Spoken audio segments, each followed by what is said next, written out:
Fala galera, beleza? Pra quem não sabe, meu nome é Romulo e hoje eu queria mostrar o meu diário de trade hoje, apesar de não ter tradeado, e eu vou explicar o motivo. E é algo que aconteceu bem peculiar e pra mim é algo que mostra que eu amadureci. Então fica até o final do vídeo e você vai saber o que foi que aconteceu, que eu acredito que eu amadureci. Então vamos lá. Então vamos começar aqui pelo meu diário de trade. Assim, pelo que eu vi, minha leitura de mercado pro dia de hoje. Deixando bem claro, hoje eu não operei, mas vocês vão saber o porquê. E então dentro do índice do dólar. Então esse daqui eu vou voltar a fazer um costume que eu tinha, que era sempre fazer meu diário de trade, tentar entender. Por mais que eu não operasse, eu sempre gostava de ver o que foi que aconteceu no mercado, saber os movimentos que ele fez, o que causou aquilo, o que não pode ter causado aquilo, para assim ter mais conhecimento automaticamente, mais experiência, tempo de tela, e isso consequentemente me ajudou muito. Então a primeira coisa que eu gosto de fazer, hoje é uma segunda-feira, eu sempre gosto de começar a semana olhando os gráficos semanais. Então o que acontece? Eu vejo, primeiramente, que a semana está travada aqui nessa região, certo? Então aqui eu vou pegar, vou botar, eu sempre gosto de marcar o início da semana, ver qual é o candle onde está tendo a briga. É esse aqui, ó. Esse aqui até tentou romper, mas não deu continuidade.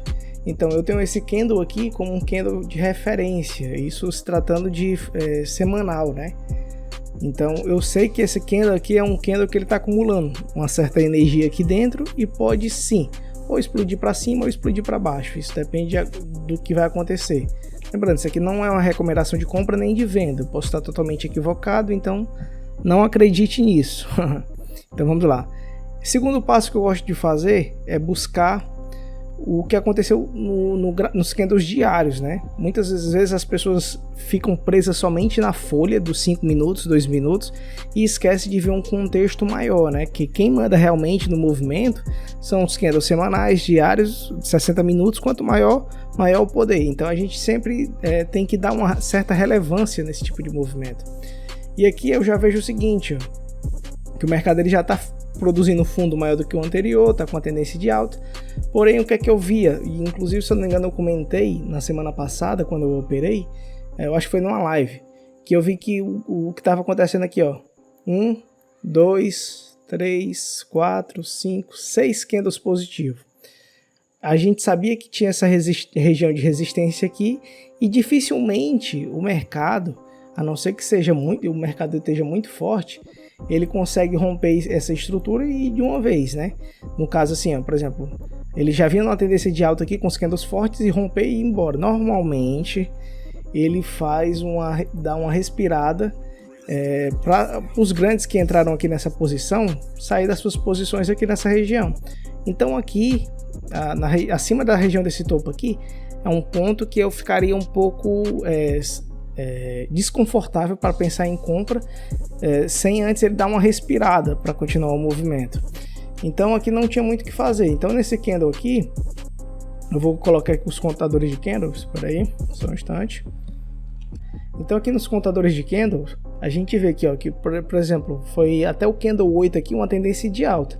Então eu sei que aqui é um movimento importante e que pode ter esses pontos aqui.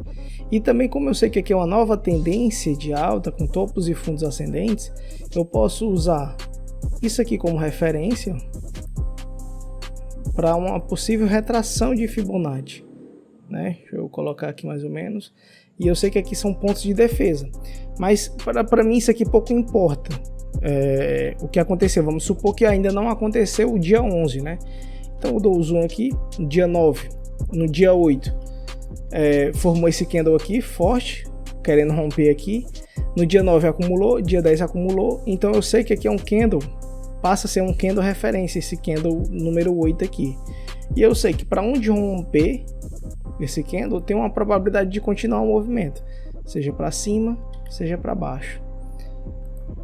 Então aqui, a partir do momento onde ele perdeu essa região de fundo, porque quem comprou, imagina só, quem comprou esses candles aqui, não vai deixar o stop aqui, a não ser que o cara tenha uma posição bem maior. Mas para quem trabalha com candles diários, os candles, as suas proteções, normalmente ficam abaixo dos candles que tem força. Por isso que normalmente você usa o candle barra elefante como o início de um movimento e dificilmente que ele vai ser estopado. Ele pode sim ser estopado, mas tem uma probabilidade maior dele continuar. Então, a partir do momento hoje que ele abriu aqui, perdendo essa região, abriu os alvos para baixo, né? Vamos alterar aqui a cor, vou botar aqui um verdezinho. E vamos lá para os 60 minutos, para a gente ver o que a gente tinha, né? Nos 60 minutos a gente viu aqui uma espécie de topo duplo. Aqui ele fez um pivô na sexta-feira, querendo se arramar para continuar esse movimento. A gente viu que sexta-feira foi bem agarrada aqui, ó, ficou a briga dentro desse candle 1 aqui. E a partir do momento onde ele perdeu essa região de fundo, só foi ladeira abaixo. Então, nos 5 minutos aqui, qual foi minha leitura, né, a respeito do índice? Ele abriu nessa região, veio testar novamente essa zona aqui, ou seja, houve uma troca de polaridade nesse ponto. Aqui é um ponto um pouco complicado, ao meu entender, certo? De pensar em compra com o intuito de fechar gap, pode ser que sim aconteça. Normalmente o gap, ele não sempre, mas tem uma grande probabilidade de ser fechado. Então tinha sim essa possibilidade, mas a gente tinha uma estrutura toda de baixa, que ele podia estar fazendo um teste aqui nessas regiões para fazer uma troca de polaridade para continuar o movimento. As médias de 20, de 9 estavam apontando para baixo, a média de 200 também. Então tendência primária, terciária tendência de primária, secundária e terciária, todas apontando para baixo. Então a gente, se tiver caindo, a gente vende, se tiver subindo, a gente compra.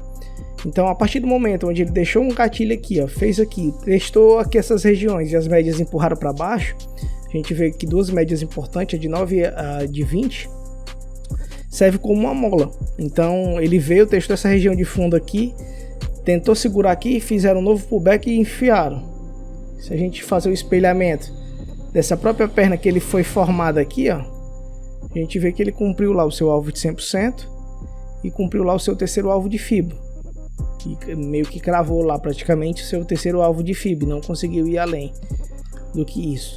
Então o índice, ele fez esse movimento, deixou essa entrada aqui, um stop até relativamente caro, né, 390 pontos, mas para quem gosta, poderia ter pegado isso aqui, ó, a partir desse candle 14, onde houve essa rejeição, stop de 260 pontos, stop aqui nessa região, venda aqui para continuar esse movimento, né? Depois, quem não pegou isso aqui, novamente, ele fez esse padrão aqui para tentar reverter a posição, médias apontando para baixo, candles de redução, mostrando uma força para baixo, né, de venda, havendo rejeição aqui nessa região, e empurraram para baixo também. Aí deu essa pancada aqui, aí pronto. Depois disso aqui, o mercado meio que acumulou aqui nessa região, não tinha muito o que se fazer. Já se tratando de dólar, vamos para o gráfico semanal para tentar entender o que está acontecendo no semanal, certo? Como aqui não é o gráfico contínuo, a gente pode ficar faltando algumas informações, certo? Mas aqui a gente tinha, por exemplo, como candle referência esse candle 11. E aqui, ó, houve uma acumulação aqui nessa região, esse candle 2 formou isso aqui, né? Então, esse candle, isso aqui se tratando de semanal, né? Então, semana passada rompeu essa estrutura, mas tem que saber se vai dar continuidade a esse movimento. Para isso acontecer, tem que esperar a confirmação, né? Então, eu já teria isso como informação indo para o gráfico diário. Mesma coisa do índice. Olha quantos candles negativo. 1, 2, 3, 4, 5, 6, 7, 8. 8. É isso? 2, 4, 6, 8. 8 candles de queda. Mais uma vez, o dólar, assim como o índice lá, só que em posições opostas. O dólar está acumulando dentro desse candle 9. Então é um candle aqui que a gente pode ficar de olho. Pode ter uma certa relevância, uma certa importância. Então tomar cuidado com esse candle aqui. Isso para o dia de hoje, né? Então olhando lá nos gráficos de 60 minutos. O dia abriu aqui nessa região, meio que rejeitou esse fundo. Quando rejeitou esse fundo, veio testar essa região de topo. E foi o que aconteceu hoje no dólar. Indo para os 5 minutos. Ó, nos 5 minutos, a gente com aquela retração daquele candle diário, né? Abriu lá no candle, na retração de 50%, testou lá, veio testar fundo, fechou gap, diferente do índice que não fechou o gap. Depois ele começou a acumular aqui, formando uma espécie de triângulo, né? Cadê?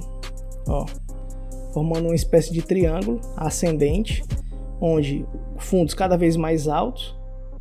Isso mostra um padrão de continuação do movimento, né? E a gente tinha essa região aqui como uma região importante para ser rompida, né?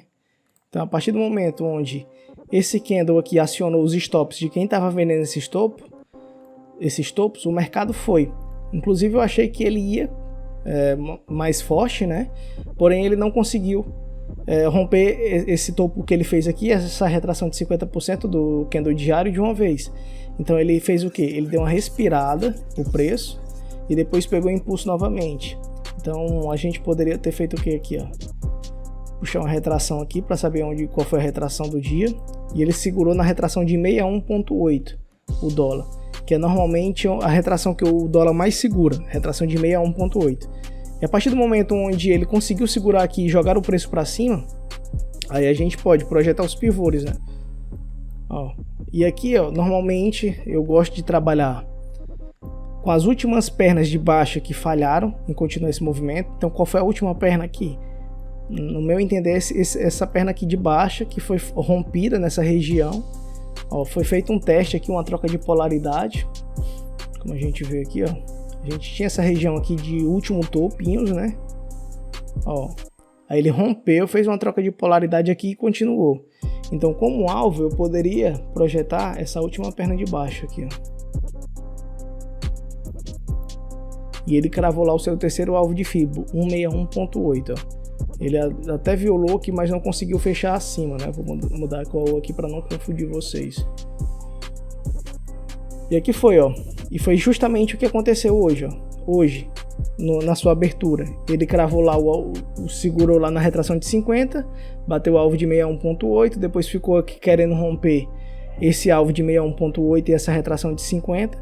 A partir do momento onde ele conseguiu romper essa região aqui novamente, ele veio testar o alvo de 100%, depois fez um novo pullback nessa região aqui da retração de 50 e alvo de 100% e buscou lá o seu terceiro alvo de FIBO.